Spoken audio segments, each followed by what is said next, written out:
वृंदावन में हुआ फिर एक बड़ा चमत्कार। दोस्तों, कहते हैं वृंदावन सिर्फ एक धाम नहीं, ये वो भूमि है जहां आज भी हर कदम पर राधा कृष्ण की अनुभूति होती है। यहाँ की हवाओं में भक्ति बसती है और यमुना जी की लहरों में आज भी कान्हा की बांसुरी की मिठास सुनाई देती है।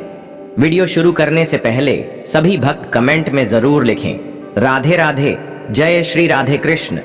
और अगर आपके हृदय में भी वृंदावन के लिए प्रेम है तो चैनल को सब्सक्राइब करना न भूलें। दोस्तों, ये घटना है वृंदावन की एक शांत और रहस्यमयी शाम की, जब सूरज धीरे धीरे यमुना जी के जल में समा रहा था। आकाश सुनहरे और गुलाबी रंगों से भर चुका था और केशी घाट पर भक्तों की भीड़ धीरे धीरे कम हो रही थी।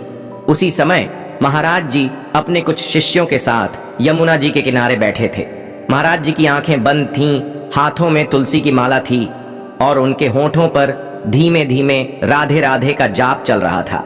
चारों ओर ऐसी शांति थी मानो पूरा वृंदावन ध्यान में डूब गया हो। तभी अचानक यमुना जी का जल अपने आप लहराने लगा, लेकिन आश्चर्य की बात यह थी कि हवा बिल्कुल शांत थी। एक शिष्य घबराकर बोला, महाराज जी, ये जल अचानक ऐसे क्यों कांप रहा है? तभी यमुना जी के बीचों बीच एक तेज दिव्य प्रकाश प्रकट हुआ। वो प्रकाश इतना चमकीला था कि घाट पर मौजूद सभी लोग अपनी आंखें ढकने लगे। कुछ ही क्षणों में उस प्रकाश के बीच एक सुंदर कमल का फूल दिखाई देने लगा, जो धीरे धीरे जल के ऊपर तैरते हुए किनारे की ओर आने लगा। लोग आश्चर्य से देखने लगे, क्योंकि उस कमल से अद्भुत सुगंध आ रही थी, ऐसी सुगंध जो किसी ने पहले कभी महसूस नहीं की थी। जैसे ही वो कमल घाट के पास पहुंचा, अचानक पूरे वातावरण में बांसुरी की मधुर ध्वनि गूंज उठी। न कोई वादक, न कोई दिखाई देने वाला स्रोत, लेकिन वो धुन इतनी दिव्य थी कि सुनते ही लोगों की आंखों से आंसू बहने लगे।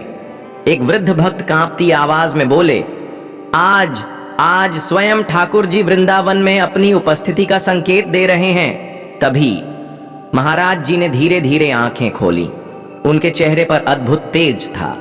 उन्होंने यमुना जी की ओर देखकर मुस्कुराते हुए कहा, जहां सच्चे मन से राधा नाम लिया जाता है, वहां श्री कृष्ण स्वयं आ जाते हैं, भले ही दिखाई दें या न दें। इतना कहते ही घाट के सभी दीपक अपने आप तेजी से जलने लगे।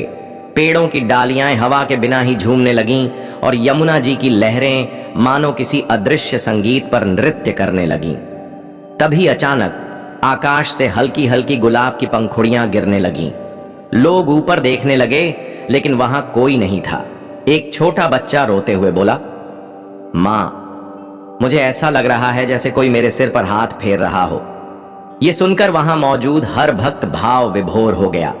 कई लोग रोने लगे, कई हाथ जोड़कर राधे राधे का जाप करने लगे और पूरा घाट भक्ति रस में डूब गया। कुछ क्षण बाद वो दिव्य प्रकाश धीरे धीरे यमुना जी के जल में समा गया। बांसुरी की ध्वनि भी शांत हो गई, लेकिन उस दिन जो शांति और प्रेम लोगों ने महसूस किया, उसे शब्दों में बयान करना असंभव था।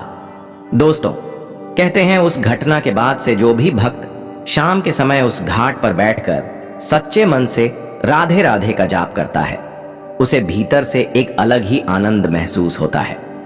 किसी को जीवन की परेशानियों से राहत मिलती है, किसी को मन की शांति और किसी को ये एहसास कि वृंदावन में भक्त कभी अकेला नहीं होता, क्योंकि यहाँ ठाकुर जी दिखाई कम देते हैं लेकिन महसूस हर पल होते हैं।